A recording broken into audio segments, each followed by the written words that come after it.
Bienvenue dans cette vidéo où je vais te montrer un modèle de machine à coudre mécanique. J'avais déjà fait une vidéo il y a pas mal de temps sur le fait de bien choisir sa machine à coudre avant de démarrer pour savoir ce que tu souhaites faire, si tu souhaites t'investir ou pas dans la couture ou pas. Et justement, je parlais des différents types de machines entre électronique et mécanique. Les vidéos que je fais en général et les modèles que moi je couds sont sur la Bernette Swengo que vous connaissez puisque j'ai fait régulièrement des vidéos sur cette machine qui est donc bien une machine électronique. Et aujourd'hui je vais te montrer une machine que j'ai récupérée, une machine donc mécanique. Et donc je vais te montrer concrètement pour que tu puisses voir la différence entre les deux. Je te présente donc la machine à coudre mécanique de chez Toyota. Donc c'est le modèle spécial jean. Disons que ce qui est mis en avant pour cette machine là, c'est que c'est sa qualité de pouvoir coudre des épaisseurs. Alors en fait, moi pour ma part qui suis habituée à coudre sur la machine électronique, je trouve du coup cette machine très limitée et je vais te montrer pourquoi. Alors je n'ai pas le petit tiroir caisse parce que en fait je l'ai récupéré comme ça, on me l'a donné. Mais bon c'est pas grave, je me dis que bon j'ai économisé quand même le prix d'une machine, donc je rachète juste les accessoires qui sont à côté, ça ne me dérange pas du tout. Alors, donc du coup, en fait, sur cette machine-là, je me suis aperçue que les seules options de réglage que j'ai, donc, alors, la tension, donc ça c'est sur tous les types, de machines, parce que la tension, c'est indispensable de pouvoir la régler pour pouvoir coudre tous les différents types de tissus. Après, on peut coudre tous les tissus sur cette machine là, ça ne pose aucun problème. La seule différence que je trouve quand même importante, c'est au niveau des réglages. Donc on ne peut pas régler la longueur et la largeur des points. Donc en fait il y a très peu d'options sur cette machine, il y a très peu de possibilités je trouve. Après si juste faire un point droit comme ça vous suffit, c'est très bien. Mais je trouve que pour des travaux qui vont être un peu plus poussés, où il y aura quand même besoin plus de précision, je trouve que du coup ça reste très limité. Parce que là par exemple en fait, donc on a les boutonnières, certes, mais on n'a qu'un seul type de boutonnière, donc carré. Il n'y a pas d'autres possibilités. Là au niveau de l'aiguille, par exemple pour décaler l'aiguille vers la gauche, donc ça nous sert à piquer quand on veut positionner l'aiguille plus ou moins, enfin décentrer l'aiguille selon ce qu'on fait. Ça peut être utile pour quelque chose de précis, par exemple une surpiqûre qui peut être très précise. On ne peut pas faire ça, on n'a qu'une option, donc ça va nous décaler notre aiguille. Hop. Alors je ne sais pas si on voit bien là, donc je remets en position normale, donc qui est centrée, et là je remets en position décalée, donc ça nous décale un petit peu l'aiguille. Ce n'est pas, enfin je trouve que c'est vraiment pas précis par rapport à la machine électronique que j'ai. Et donc pareil, pour régler la longueur des points, donc c'est-à-dire faire des tout petits points ou des points très larges, là c'est pareil, on est très limité. Donc là je suis sur le positionnement 6, donc c'est le réglage on va dire par défaut, pour faire le point droit classique avec le point, des petits points classiques, quoi, ni trop grand ni trop petit. Oui, pour faire un assemblage classique qu'on retrouve partout, on va dire. Et donc en fait on a juste le point 7 et le point 8 qui nous permettent d'avoir un petit peu de réglage, donc de passer à un point un petit peu plus large sur le 7 et encore plus large sur le 8. Mais enfin ça reste encore une fois très très limité. Pareil pour le point zigzag, c'est exactement la même chose. Et là j'ai les points décoratifs. Donc quelques points décoratifs. Donc si vous aimez le côté créatif, si vous aimez faire des choses un petit peu originales ou rajouter des touches personnelles, voilà, donc ça reste très très basique. Donc comme je disais, la seule possibilité ici sur cette machine, c'est vraiment de faire le réglage de la tension. Donc pour le réglage des points, donc c'est uniquement par la manivelle ici, donc on tourne, hop, et c'est tout. Voilà. Après sur le côté, donc bah il y a le volant comme sur toutes les machines. Donc là, si on veut faire la canette, on va pousser le bouton, ça va bloquer de manière à ce que quand on met la canette up, ça ne fait que la canette et ça nous évite. En fait ça bloque le système pour pas que l'aiguille se mette à piquer. Donc ça par contre c'est très pratique parce que du coup ça évite d'abîmer les griffes, l'aiguille, enfin ça évite d'éviter ça évite d'abîmer toute cette partie là. Donc ça par contre c'est pas mal du tout. Et ensuite on redébloque. Après ça reste une bonne machine quand même. Là c'est le point d'arrêt, donc on fait le point comme d'habitude, hein, c'est sur toutes les machines. Mais par contre, ouais, je pense que pour faire des choses vraiment basiques, des petites coutures, par exemple quand on débute, pour faire des petites pochettes, pour faire des, je sais pas, des petits trucs, ça peut être pratique en dépannage. Mais si vous êtes à la recherche d'une machine pour faire plus de choses, pour avoir plus de possibilités, franchement, je recommande d'investir dans une machine un petit peu plus chère, mais au moins vous aurez ce que vous attendez d'une machine. Parce qu'au final, si vous prenez par exemple cette machine-là et que vous vous retrouvez limité, vous allez être dégoûté, vous allez être déçu, vous aurez eu l'impression de dépenser de l'argent pour rien, pour réinvestir dans une autre machine. Donc finalement, vous aurez payé beaucoup plus cher que si vous investissez directement dans une machine un peu plus performante, un peu plus haut de gamme. Donc par contre pour la couture, je trouve qu'il n'y a aucun souci, elle pique très bien.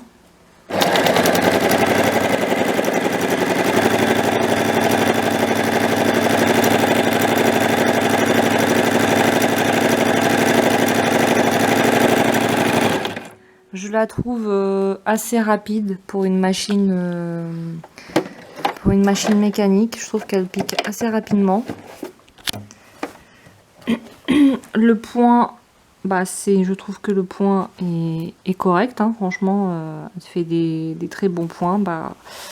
Donc faut faire attention parce qu'il y a certaines machines de très bas de gamme qui coûtent très très peu cher.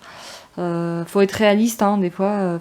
Moins vous mettez de prix dans une machine, moins la machine va être qualitative et plus vous allez avoir de problèmes pour la régler. Ça, c'est pas moi qui l'invente, c'est un fait. Si vous avez une machine très bas de gamme, je suis désolée pour Lidl, mais Lidl, moi je trouve que ce sont des machines vraiment pas de bonne qualité parce que elles sont très compliquées à régler et c'est pas normal. Faut vraiment faire attention parce que sur une machine haut de gamme, disons que la tension va être plus facile à régler, les réglages vont être plus précis et plus faciles. Après, je me répète, mais pour un démarrage, si toutefois vous pouvez vraiment pas investir dans une machine, je trouve quand même que c'est une machine qui fait son job, voilà, qui fait bien son travail de piquer droit et qui a 2-3 petites options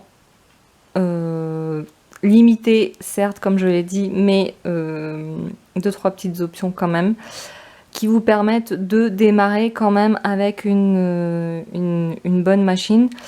D'ailleurs, je trouve que cette machine est plus qualitative qu'une machine qu'une machine bas de gamme, enfin qu'une machine qui coûterait encore moins cher, par exemple d'une sous-marque, ou par exemple celle de Lidl. Franchement, alors, je vais certainement être critiquée parce que beaucoup de personnes achètent la machine à coudre Lidl et l'apprécient, mais franchement, quand je fais le test avec ma machine à coudre, celle-ci, et pour l'avoir testé celle de Lidl, je trouve que celle de Lidl n'est vraiment pas bien.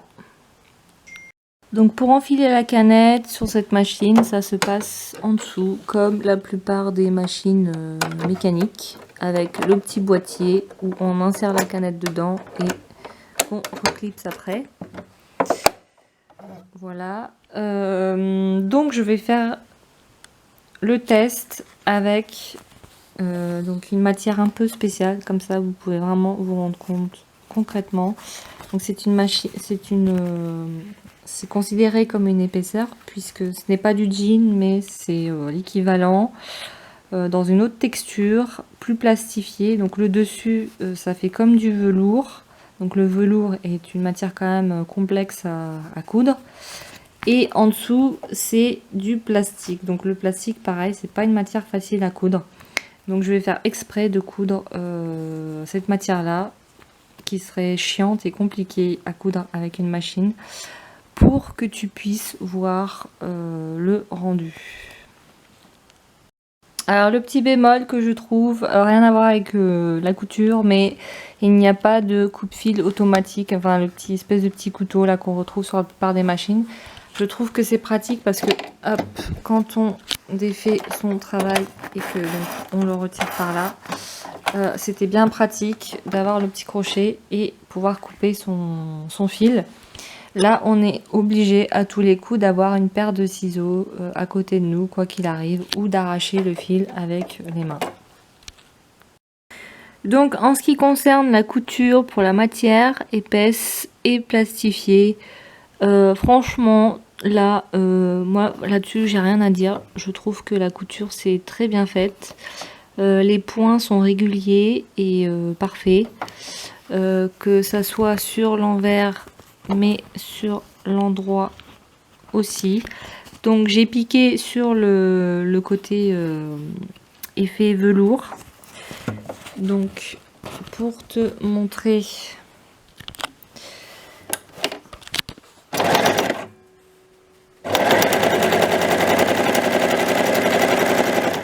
donc tu peux voir qu'il n'y a aucun problème au niveau du passage, que le tissu avance régulièrement et rapidement. Enfin, ça glisse sous le pied, ça glisse bien sous le pied tout seul, il n'y a aucun souci. Et j'ai pas eu besoin de toucher à la tension. Donc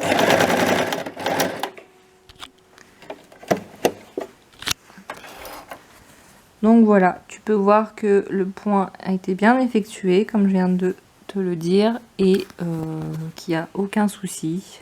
Pas besoin de réglage spécifique pour la machine. Donc ça, c'est un très bon point. Ça permet de gagner énormément de temps quand même. Et de ne pas investir dans du matériel supplémentaire.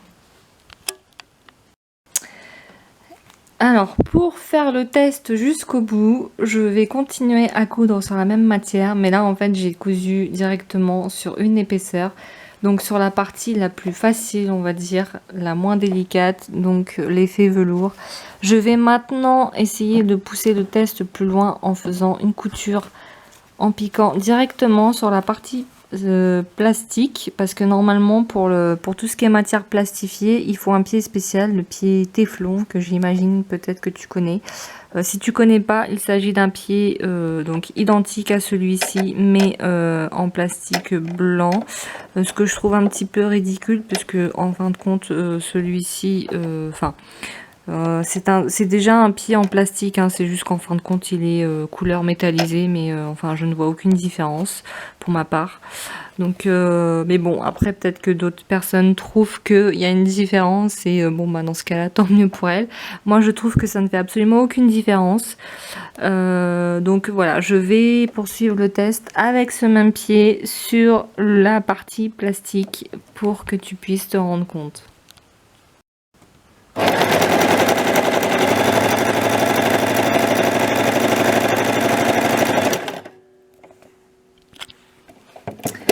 Donc comme tu peux le voir, ça coud.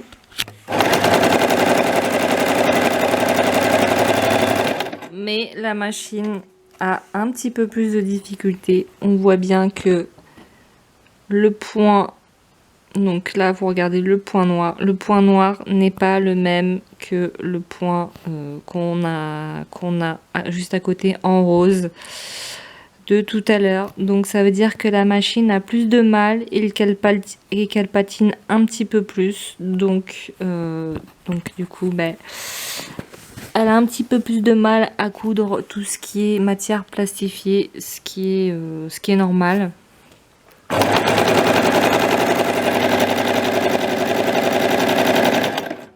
Après, elle arrive à coudre quand même. Mais ce que je veux dire, c'est que les points ne sont pas parfaits, ne sont pas comme ils devraient être, c'est-à-dire normaux, quoi, comme les points que je suis en train de te montrer qui sont en rose. On voit bien quand même, là tu vois clairement, hein, ça se voit concrètement que les points noirs sont tout rikiki et enfin c'est pas beau, enfin moi je trouve pas ça beau, ça fait moche franchement. À côté du point rose à côté, je trouve que ça ressemble pas à grand chose. Et donc comme j'aime bien tester les choses jusqu'au bout, je vais te montrer le test en faisant avec le même tissu toujours, endroit contre endroit, donc endroit contre endroit. Alors ce tissu là peut avoir deux endroits et deux envers selon son utilisation. Donc l'endroit peut être à la fois la partie beige et à la fois la partie plastifiée selon l'utilisation que tu en fais. Donc là dans ce cas là ça va être endroit contre endroit, donc la partie beige effet velours que je vais mettre positionner donc sous le pied en double épaisseur pour que tu puisses encore une fois voir la couture et la qualité des points.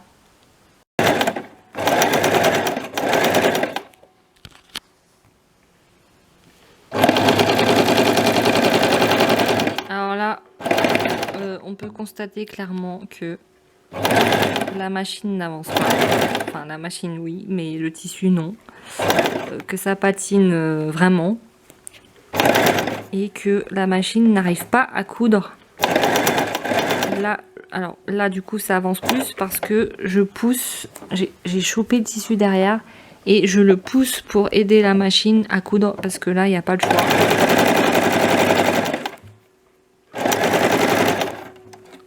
Donc voilà, donc du coup la machine n'arrive pas à coudre l'épaisseur, ça fait beaucoup trop pour elle. Donc je vais te montrer dans le sens inverse. Donc là, inutile de te montrer la qualité des points, mais je te le montre quand même. Voilà, ça c'est encore pire que tout à l'heure, ça ne ressemble vraiment à rien du tout. Que ce soit sur l'endroit ou en dessous, donc pour la canette, on voit que les points sont vraiment rikiki. Ça montre clairement que la machine patine et qu'elle a du mal à faire avancer le tissu.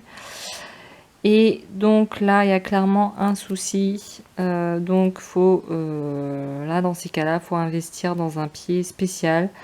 Le pied double entraînement, j'ai déjà fait une vidéo sur ce sujet-là.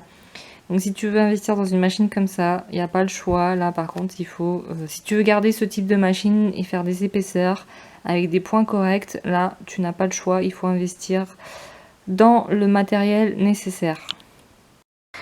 Donc pour te montrer quand même la différence entre le pied métallique que je considère en étant plus du plastique qu'autre chose. mais on va dire que c'est du métal plastifié. Enfin bref, je me comprends. Donc voilà le pied téflon qui est totalement en plastique. Donc le pied téflon qui est en plastique, qui est censé aider à coudre plus facilement sur les épaisseurs. Surtout pour le plastique, tout ce qui est matière plastifiée et toutes les matières qui sont un petit peu compliquées à coudre, où la machine a tendance à patiner. Donc on voit que c'est exactement le même type de pied. La seule différence, c'est que l'un est en plastique et l'autre est en métal.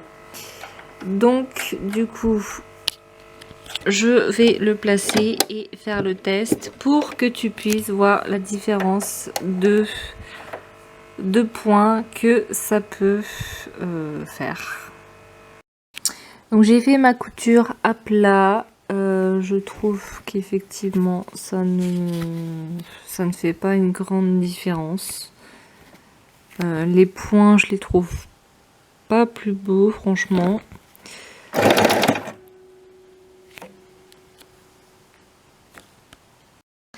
Et donc là, je vais tester la version donc endroit sur le côté plastique pour voir s'il y a une différence.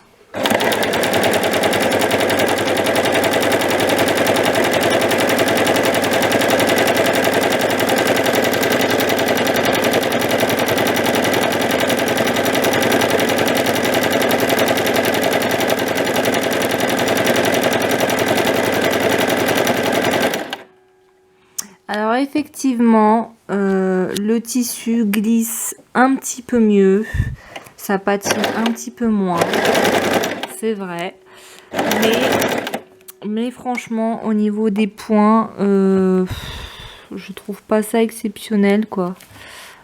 Je trouve que, par rapport au pied double entraînement, le pied double entraînement franchement est imbattable pour la qualité des points. Mais c'est vrai que c'est pas mal.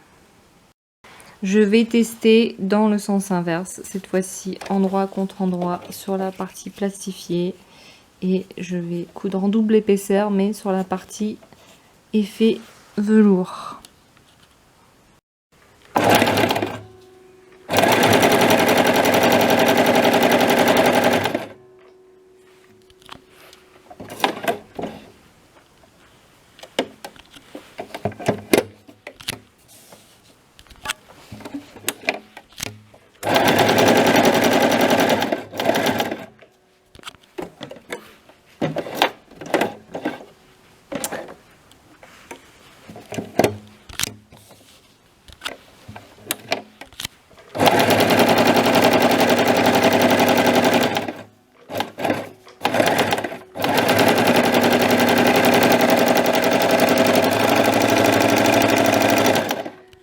Par contre, comme tu peux le voir, la machine n'a pas de difficulté à coudre les deux épaisseurs. Donc c'est vraiment la matière plastique qui pose problème. Donc honnêtement, si c'est juste ça, c'est pas très grave. Il suffit juste que tu achètes un pied adapté, le pied double entraînement qui ne coûte rien du tout honnêtement. Et du coup, ça fera l'affaire. Au niveau des points, franchement, ça passe. Là, on voit pas trop puisque c'est une matière effet velours, donc on voit pas réellement les points. Mais franchement, je trouve que ça le fait puisque la machine avance toute seule. J'ai pas eu besoin de pousser le tissu pour le faire avancer. Ça glissait tout seul sous le pied, donc du coup là-dessus, j'ai pas grand chose à dire. Je vais tester avec du jean puisque la machine dit être faite spécialement pour le jean, pour coudre des épaisseurs telles que le jean de manière plus facile, plus aisée que sur les autres machines apparemment. Donc du coup, je vais te montrer ça. Donc voilà, j'ai pris un vieux jean et je vais faire le test de l'ourlet puisque c'est ce qui nous intéresse. C'est vraiment de voir si les épaisseurs de l'ourlet passent bien sous la machine, sous le pied de la machine. Ici c'est bien entraîné, puisque comme je disais, c'est un peu la base de la machine, puisque c'est la Toyota Jeans. Donc on va voir ce que ça donne.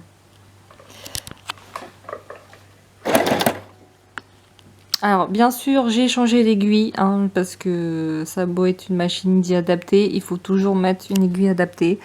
Donc j'ai mis une aiguille correspondante de taille 90 à 100. Parce que si vous mettez une petite aiguille de taille 70, autant vous dire que votre aiguille va casser.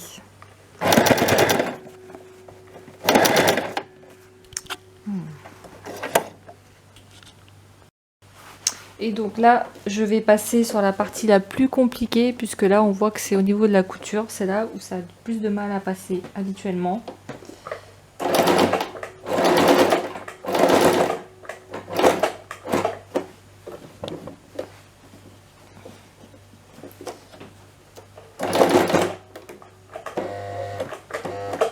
Donc, la machine a un peu de mal, mais c'est normal.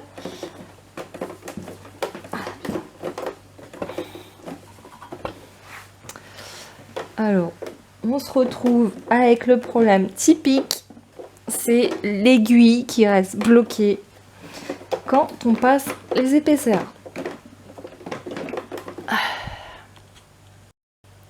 Donc j'ai réussi à débloquer l'aiguille, encore heureux.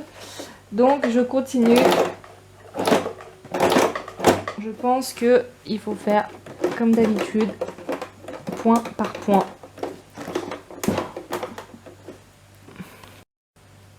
Hop.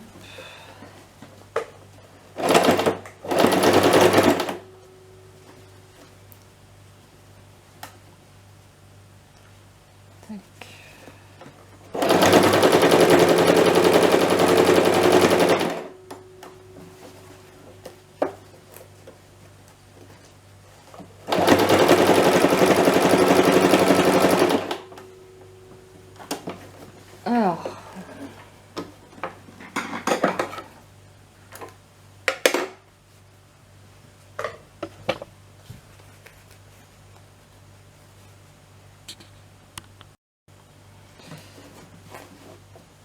J'ai modifié la tension que j'ai mis sur 8 pour voir la différence.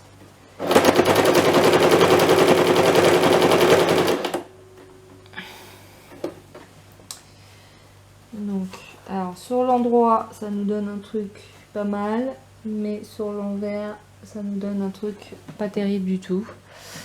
Donc je vais essayer de pousser la tension jusqu'à 9.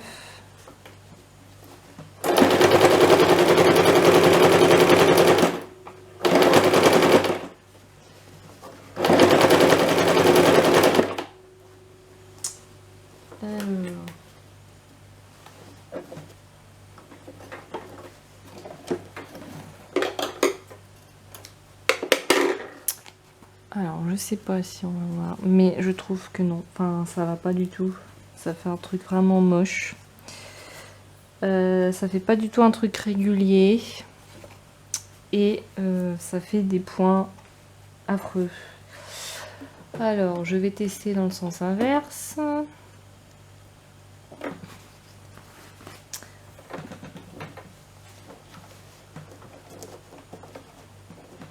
C'est-à-dire en faisant tout l'inverse. J'avais augmenté ma tension parce que normalement c'est ce qu'il faut faire pour les épaisseurs. Et là, je l'ai diminué pour voir la différence.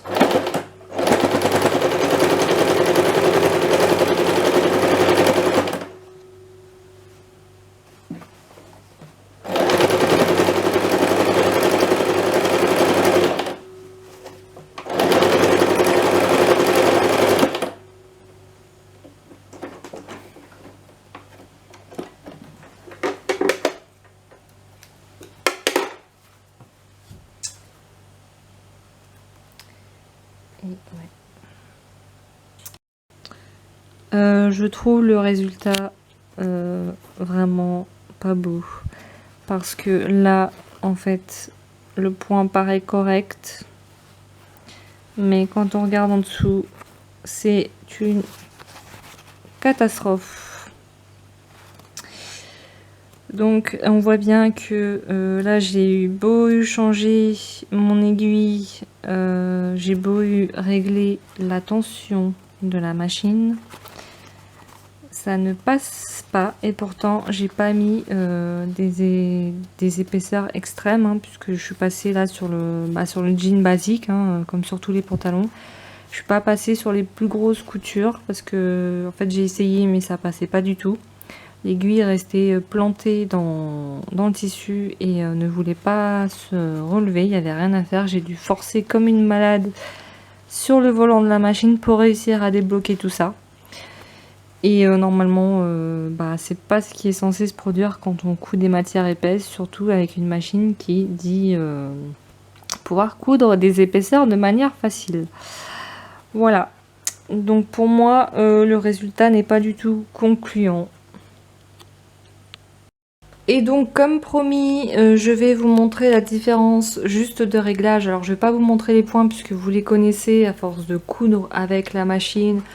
Lors des confections des modèles, vous pouvez vous rendre compte des points. Donc c'est pas nécessaire que je remontre encore une fois, surtout que vous aurez l'occasion de renouveau les voir quand je ferai d'autres modèles.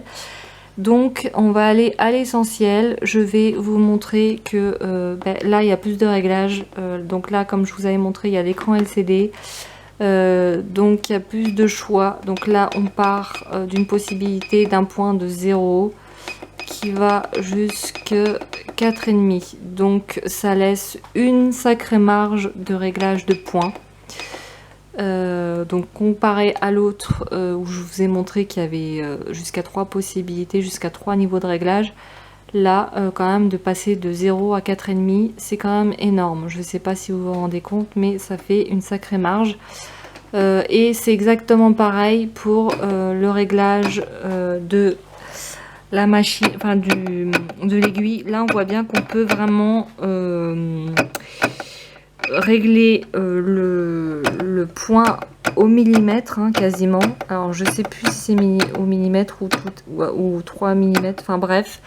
En tout cas, vous voyez clairement que il y a quand même une sacrée marge de possibilités. Contrairement, donc comme je disais, aux possibilités de la machine Toyota. Vous avez également aussi beaucoup plus de points. Donc là, comme je disais tout à l'heure, sur l'autre machine, il n'y avait qu'une possibilité de points boutonnières. Là, vous en avez plusieurs puisqu'il y a l'effet arrondi.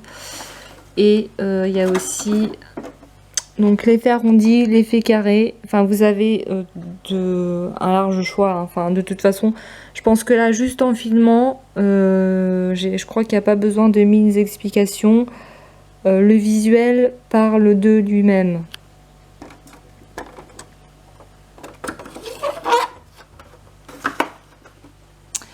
Donc là, pareil, vous avez la petite manivelle pour régler la vitesse de la couture que vous n'avez pas sur l'autre. De pouvoir baisser et augmenter, enfin de pouvoir monter et descendre l'aiguille à sa guise, je trouve que c'est super pratique, d'autant plus que là sur cette machine je peux le faire directement par la pédale. Et un truc hyper pratique aussi, c'est que quand on met les canettes en marche, ou alors on peut laisser directement sans appuyer sur la pédale, on appuie et la couture se fait tout seul, l'enfilage de la canette se fait tout seul. Enfin, c'est des choses que j'avais déjà filmées quand j'avais présenté ma machine, mais du coup là ça vous permet d'avoir un petit rappel en comparaison de la machine Toyota que je viens de présenter. Donc pour conclure cette vidéo sur mon avis par rapport à la machine, je ne dis pas que c'est une machine qui n'est pas bien ou qui n'est pas bonne. Je dis juste que en fait le fait que ça soit indiqué jean dessus pour indiquer qu'on peut coudre facilement les épaisseurs, c'est juste une appellation commerciale pour vendre la machine, pour juste un moyen technique commercial de communication pour faciliter la vente de la machine.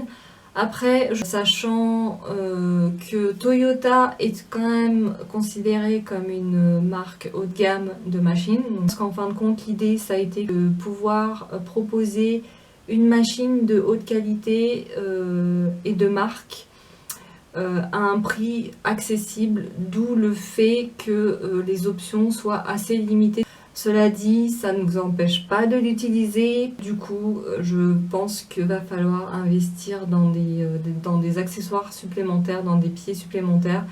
Donc pour la qualité de la machine quand même si le jean n'est pas spécialement passé en dessous, comme vous avez pu le voir au niveau de la qualité des points, ça n'a pas été terrible. Je pense que ça vaut quand même le coup dans le sens où, à part si vous piquez des épaisseurs tous les jours, si vous êtes spécialiste du cuir ou si vous êtes spécialisé dans des matières épaisses, où là, effectivement, la machine ne va pas du tout vous convenir, il va falloir avoir un investissement beaucoup plus important. Mais si vous restez sur des trucs assez basiques, de vêtements, d'accessoires, qui sont utilisables au quotidien, je pense que la machine suffit et qu'elle peut être utilisable justement en achetant des accessoires, comme je disais, qu'on achète pour les autres machines finalement, qui je trouve sont très peu coûteux par rapport à l'utilisation et ce qu'on peut faire avec. Donc finalement, ça vous fait une machine quand même de qualité et rentable pour démarrer.